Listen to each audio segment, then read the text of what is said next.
ఒక చిన్న బాబు చిన్న పడవ తయారు చేసుకున్నాడట.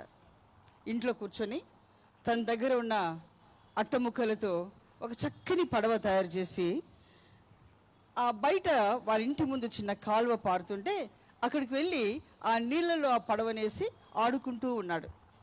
అలా ఆడుకుంటున్న సమయంలో ఒక్కసారిగా నీరు అధికంగా వచ్చి ఆ పడవ కొట్టుకొని పోయింది. అది ఎక్కడికి పోయిందో తెలియదు. చాలా వెతికాడు, చాలా దూరం వెళ్ళాడు, అది దొరకలేదు.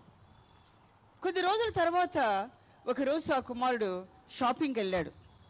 ఏదో కొనుక్కోవడానికి వెళ్ళినప్పుడు ఆ షాప్లో తాను చేసిన పడవ కనబడింది.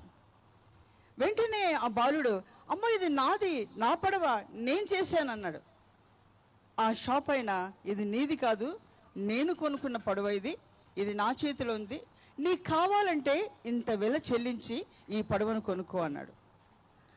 అప్పుడు ఆ బాలుడు ఏదో చిన్న పని చేసి కష్టపడి ప్రయాసపడి దాని వెల ఎంతనో అంత సంపాదించి తిరిగి మరలా ఆ షాపుకి వెళ్ళి ఆ వెల చెల్లించి ఆ పడవను కొనుక్కున్నాడు. హల్లెలూయా అన్నాడు ఆయన.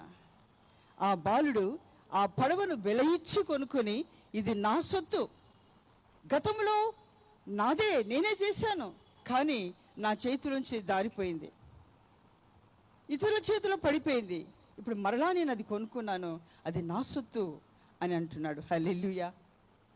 మన ప్రభు అంటున్నాడు, మీరు నా సొత్తు, మీరు నా సొత్తు, యు ఆర్ మైన్, మీరు నా సొత్తు. దేవుని ప్రజలారా, ఈ మాట అంటున్నది ఎవరో కాదు, సర్వ సృష్టికర్త అయిన దేవుడు, సర్వాధికారి అయిన దేవుడు మీరు నా సొత్తు అంటున్నాడు. మట్టి మనుషులము, క్షణమాత్రముండు మనుషులము, మనలో ఏమీ లేదు. ఇంతకుముందు పాడాం, ఏ మంచి లేదు మనలో, మనలను మీరు నా సొత్తు అంటున్నాడు ఆయన.